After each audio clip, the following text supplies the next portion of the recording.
코인을 하시는 분들이라면 하이퍼리퀴드라는 이름을 한 번씩 다 들어보신 적 있을 거예요. 제가 생각하는 굉장히 좋은 코인 중에 하나인데, 오늘은 그 하이퍼리퀴드가 왜 그렇게 좋은지 기술적인 배경과 좋아진 배경 둘 다 한번 알아보도록 하겠습니다. 자, 하이퍼리퀴드는 쉽게 얘기해서 그냥 거래소예요. 뭐 우리가 업비트나 빗썸처럼 거래소인 건데, 일반 거래소랑 조금 다른 점은 탈중앙화 무기한 선물 거래소라는 이름입니다. 물론 이 거래소 자체의 속도가 굉장히 빠르고 사용성 좋고 투명성 좋고 보안 좋고 뭐 이런 장점도 있지만, 정말 원래도 좋았는데 더 좋아진 뜻밖의 계기가 하나 있어요. 바로 최근에 있었던 이란과 미국의 전쟁입니다. 갑자기 미국과 이란의 전쟁이 왜 나오냐 하실 수도 있는데, 전쟁이 나면서 유가가 아시다시피 굉장히 출렁이었잖아요. 유가나 미국 주식의 가치 같은 경우는 24시간 시시각각 계속해서 변동하지만, 문제는요, 미국 증시가 마감을 해버리면은 더 이상 그거를 거래할 수 없다는 단점이 있었죠. 그런데 하이퍼리퀴드가 토큰화를 통해서 이 단점을 해결했습니다. 여기서도 나와 있는데 24시간 365일 멈추지 않는 온체인 선물 시장이라는 단어가 들어가 있죠. 그러니까 여기서 24시간 무기한 선물 상품을 개설을 해서 원유를 거래할 수 있게 하고, 금을 거래할 수 있게 하고, 거기서 더 나아가서 뭐 주식도 거래할 수 있게 하고 하다 보니까 사람들이 하이퍼리퀴드로 몰리게 되는 거예요. 미국 시장이 마감했을 때는 여기서 거래를 하면서, 또한 이제 레버리지에 대한 접근성과 숏 포지션을 사용할 수 있다는 이런 다양한 옵션도 있기 때문에 아무래도 더 메리트가 있다고 봤던 것 같아요. 그렇게 되면서 결론적으로는 전쟁 기간 동안에 원유 선물만 거래량이 무려 28배나 폭증하게 됩니다. 그러면서 탈중앙 파생 상품 시총 10위권에도 진입을 하게 되죠. 당연히 이렇게 거래소가 굉장히 잘 나가니까 하이퍼리퀴드 코인 자체도 오를 수밖에 없어요. 이게 이제 하이퍼리퀴드 거래소의 하이프 코인입니다. 그런데 전쟁 기간 동안에 다른 코인들보다 더 잘 올라준 모습을 보여주고 있습니다. 아무래도 거래소가 잘 나가니까 그것과 연동된 토큰도 오를 수밖에 없죠. 그런데 진짜 이유는 따로 있어요.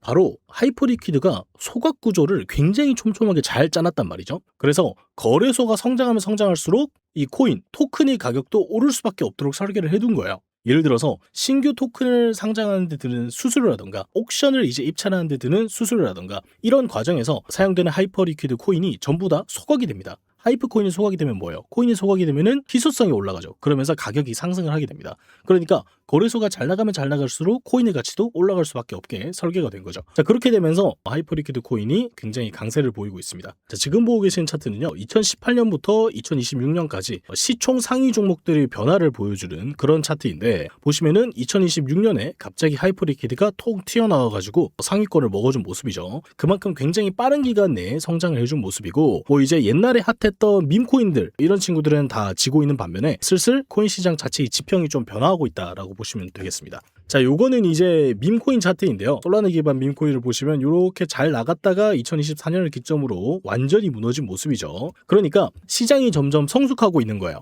옛날에는 그래서 그게 무슨 가치가 있는데 이렇게 물어봤다면, 이제는 달라지는 거죠. 이제는 뭐가 달라진다? 이제는 시장이 성숙하게 되면서 자연스럽게 당연히 가치가 있어야 된다라고 생각을 하고 있는 거예요. 너가 창출하는 부가가치가 있어야 너의 코인, 토큰도 잘 갈 수가 있는 것이고, 만약에 창출하는 부가가치가 없다면 앞으로도 이런 식으로 약한 모습을 보여줄 수밖에 없다는 거죠. 미국 주식도 또한 그렇지만, 시장이 성장하는 동안에 중간값에 해당하는 종목들은 오히려 약세를 보여줘요. 그래서 이제부터는 예전처럼 아무 코인이나 잡는다고 다 잘 가지 않고, 이런 식으로 하이퍼 리퀴드 코인처럼 부가가치를 창출하는 종목을 미리 잘 잡아놔야 다음 시장 상승장에 살아남을 수 있을 것이라고 생각을 합니다. 특히나 지금 코인들이 거의 4,800만 개가 넘었어요. 지금 코인 개수가. 그러다 보니까 요 중에서 진짜 좋은 코인을 찾기란 모래사장에서 바늘 찾기이기 때문에, 어느 정도 건증된 시총 상위 종목들 중에서 실제로 부가가치를 만들어내는 종목들을 위주로 찾아가시면 좋을 것 같습니다.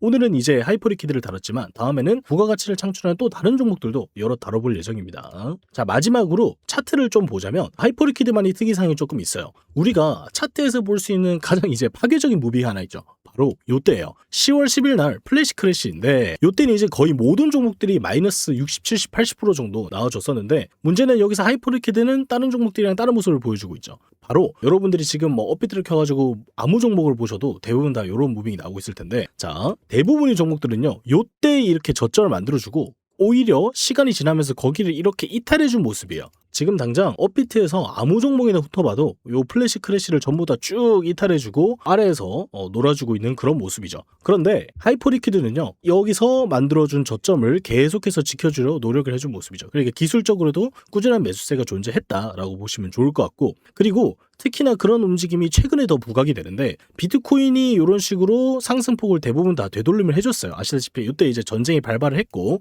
비트코인도 그때 올랐습니다. 그리고 하이퍼리퀴드도 요 동기간 동안 올라줬어요. 그러나 전쟁이 장기화되고 4월달 초, 3월달 말부터 비트코인은 다시 꺾이기 시작했잖아요.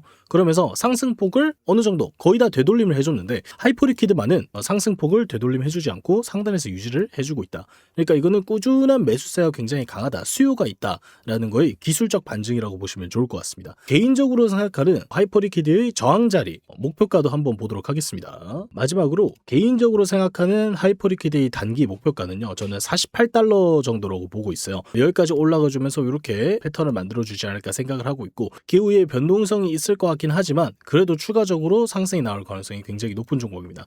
그래서 저는 만약에 이제 비트코인이 여기서 추가 하락을 하게 돼서 뭐 이제 60K를 이탈하고 앞자리 5, 4까지 본다고 해도 하이퍼리퀴드는 DCA, 그러니까 적립식 매수로 충분히 모아갈 만한 종목이라고 생각을 합니다. 나중에 만약에 이제 하이퍼리퀴드가 추가 하락을 해서 매수할 만한 자리에 온다면은 제가 하이퍼리퀴드 추가 매수 전략에 대해서 영상을 한번 더 다뤄볼 예정이니까요. 그때 한번 더 찾아와 주시면 좋을 것 같고, 일단은 제가 하이퍼리퀴드를 왜 좋다고 생각을 하냐에 대해서 오늘 한번 영상으로 다뤄봤는데, 궁금하신 점이나 의문점 있으시면은 댓글로 남겨주시고, 영상이 좋았다고 생각되시면은 좋아요와 구독 한 번씩만 눌러주시면 감사하겠습니다. 이상 트레이더 호비였습니다.